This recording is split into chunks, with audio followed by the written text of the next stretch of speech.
What is Hans Niemann's best chess opening with black? In this video, I'm going to look at 2 games. I got this info from 365chessgames.com.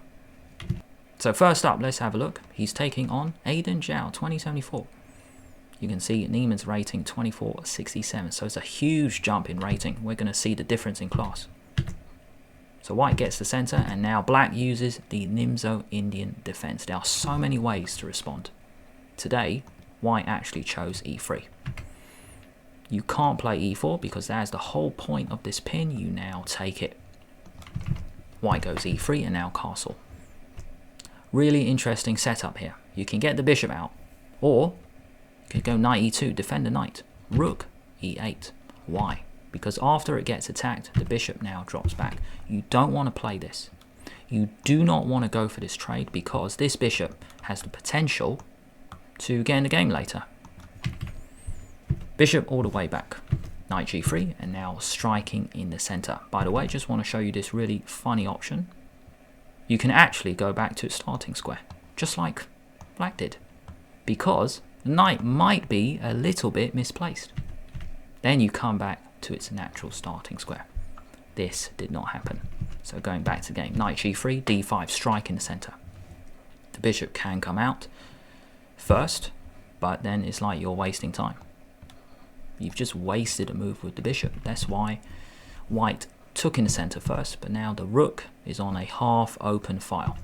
Bishop d3. The point of this is to control f5 with the knight and the bishop. c5, strike in the center. You can also see the blue arrow shows maybe black wants to get even more space.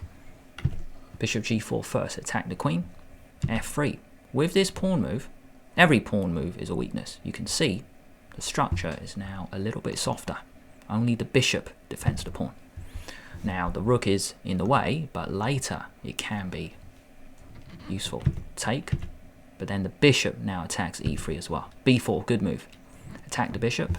If you drop back, then white might go knight a4, attacking the bishop and then coming in to a really nice spot. Different direction. Bishop d6. Knight b5, hit the bishop. You don't really want to take the blue arrow because now white has this brilliant bishop. No, attack the rook. But white blocks. That was the point of this journey from the knight. Put pressure in the center. Bishop b2.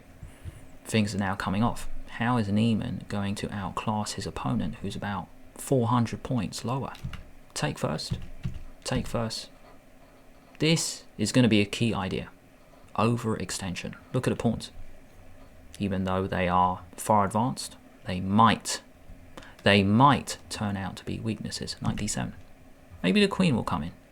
Maybe. f4. White gets more space. Overextension. Bear this idea in mind. Pause the video now or let the timer run. Can you find a cool move here for black?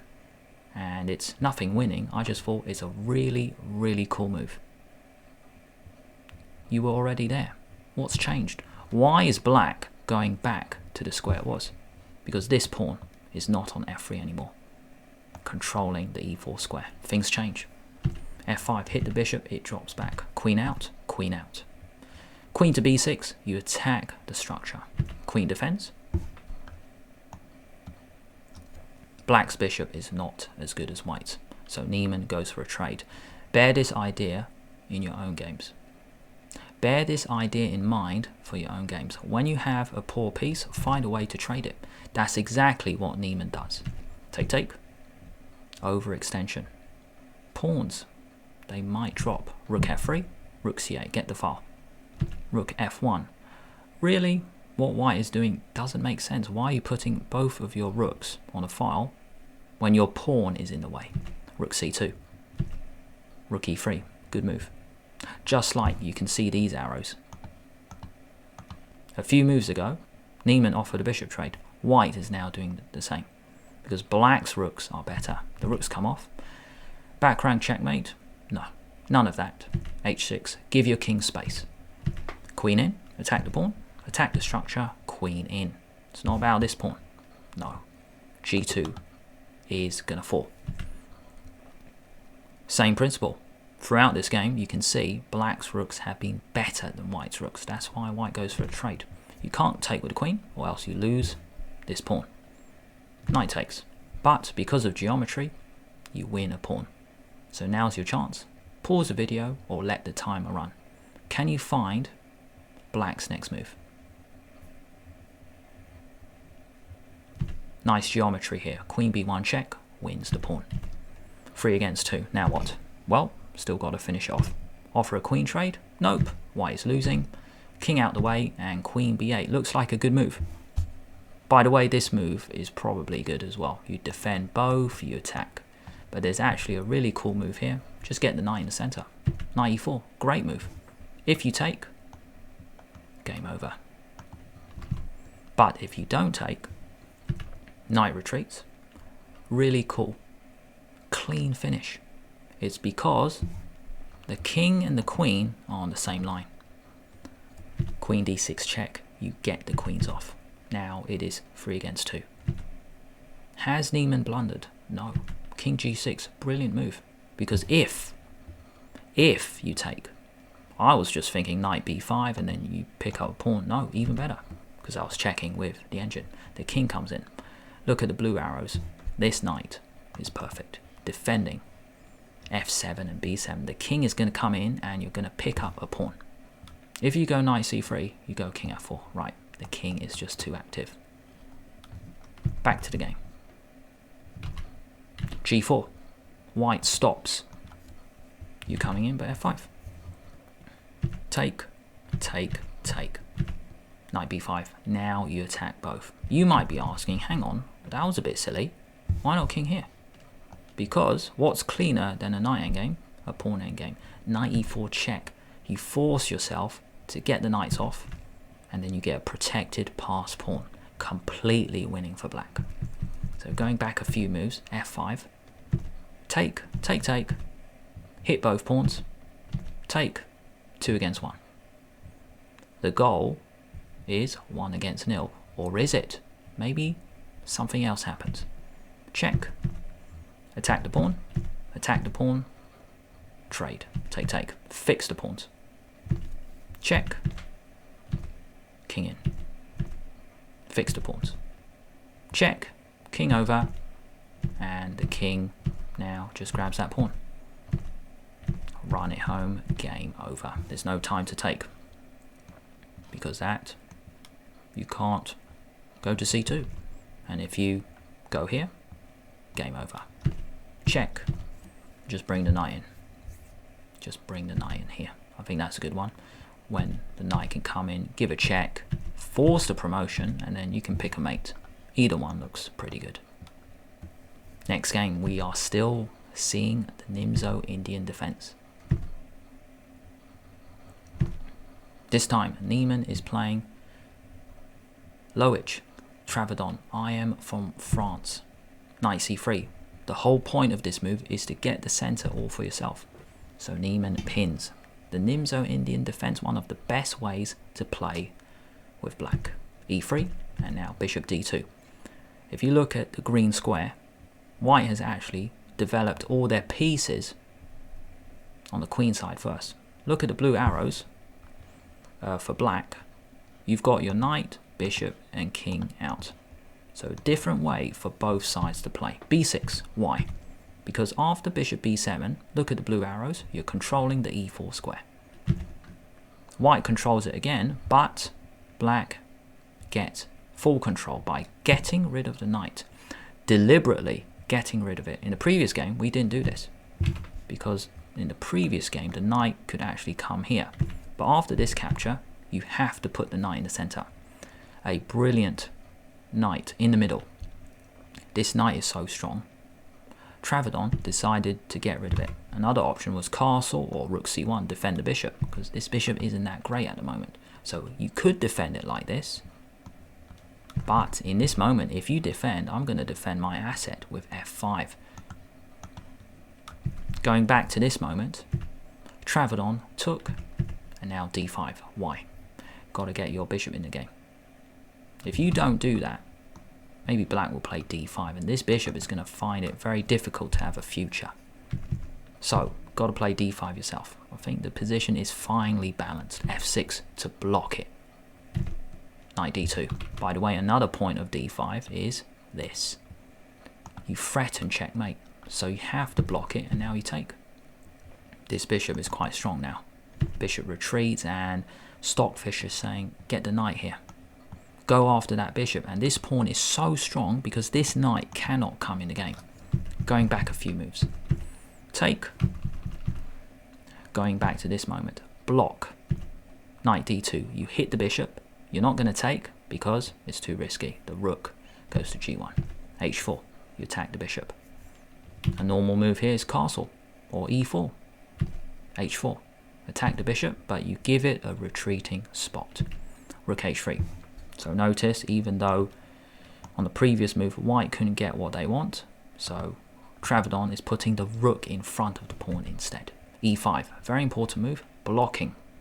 Blunting white's bishop. Really trying to restrict it. h5, you hit the bishop, it drops back, and now e4. This game is all about trying to blunt each other's bishops. Lots of pawns on white squares. Lots of pawns on dark squares. This is where the middle game battle is going to be. f5. Got to get your bishop in the game. Take, take, hit the rook, hit the bishop, it drops back. Blue arrow shows, well, black's bishop is incredible, but white's bishop is pretty good as well. Black needs a move. d6. With this move, you totally restrict this bishop. That's why in this moment, took in the center. I thought this was just so dangerous because rook here, but then rook here, you break the pin. It's one way to continue. Turns out Niemann had a better move, just get the knight out. This knight could not go to its natural square due to the pawn, but it actually comes out to a6. And now it comes to b4. Check out the blue arrows, I think that's quite funny. White wanted to get rook g1, but turns out black's rook is just naturally better. Knight comes in.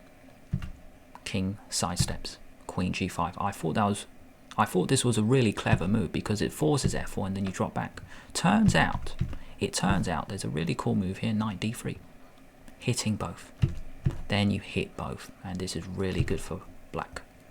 I thought you just got to move the rook back, and it looks a little bit silly, but you've got this absolutely brilliant move which I totally didn't see. That's why I'm pointing this out. You hit the queen. You might be thinking, well, so what? I mean, if you do this, you go check. So what? Oh, sorry. So what? This. And there's no way for the queen to defend. I thought that was a class moment. Very, very difficult to see. No wonder he didn't play it. So f4, very clever, I thought. Because if this bishop doesn't defend the pawn anymore, you're going to pick up. That's what happens. But the knight is being attacked.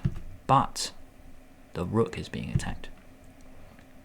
And it turns out Niemann has messed it up a little bit. That's why on the previous go, knight d3 was really good. That knight is trapped. White is going to get two knights. A knight and a bishop, I mean, for the rook. So rook takes pawn. Take, take, take. Take the pawn. Check. Block the rook. Take, take. What do we have here? Knight and bishop against a rook. Get that rook in the game. Still, there's going to be a fight. One cool option is queen here. Really gluing this piece in. Check, I think the king can actually run away. Pretty difficult to see. King up first. Now, what's the difference? The rook now comes into f4. You might be thinking, so what? Why can't white just play the natural? b3, queen in. And it's actually really difficult. You actually want some pawn to defend this. The b2 pawn, I mean. Check. Rook here. Rook here. It's really difficult to get out. If white plays a nothing move, that is actually checkmate all of a sudden. So white might actually have to go king h2, and then there's discoordination among the white forces. So going back a few moves, in this moment, turns out Travadon saw this idea and offered a queen trade. But once the queens come off, this pawn is no longer defended. If we go back a few moves, there was no time. There was no time to defend this pawn. Maybe you could have moved the bishop out of the way, then the game goes on. Maybe something like this. And it defends. Yeah, maybe that was another option. And then the rook. Rook might go here. He might just step back. However, this option was not taken. Queens come off, but we now have this situation where black is up so many pawns. And when you're 2 against 1 on the king side, you make it 1 against 0. Also, on the right, 4 against 3 for black.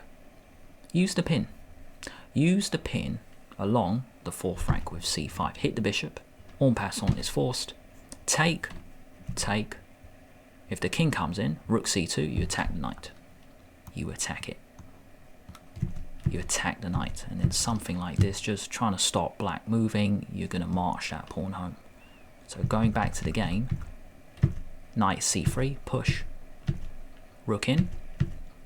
Hit the knight. Hit the rook, I mean. Rook over. Push. Check. Just in time. Hit the bishop. And now, he didn't even push it, which I was stunned, to be honest. He went d5.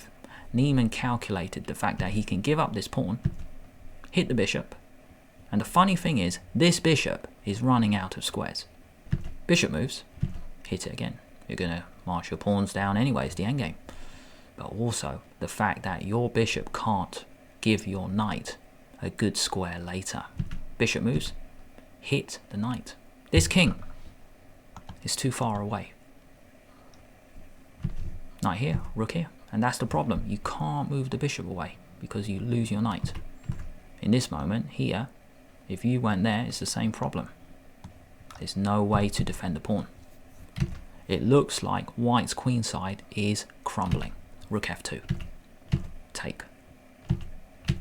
Push. Take. 3 pawns up. Game over. King in. Rook up. Push. Push. Push. Push. Rook d1. Just in time. There was no good way for white to stop it. The pawn was just too fast. Classic way to finish it off. Move the rook. I bet you could even do this. I think that works as well. Can't take. So rook d1 is good as well. And then, just in time, you get a queen. Take, take, game over. Rook comes back. And then in this position, Travadon had enough. So I hope you enjoyed the fact that Niemann plays the Nimzo Indian with good success. 2 really good games with the black pieces. Let me know in the comments. Do you play the Nimzo Indian with black? If not, what opening do you play against d4?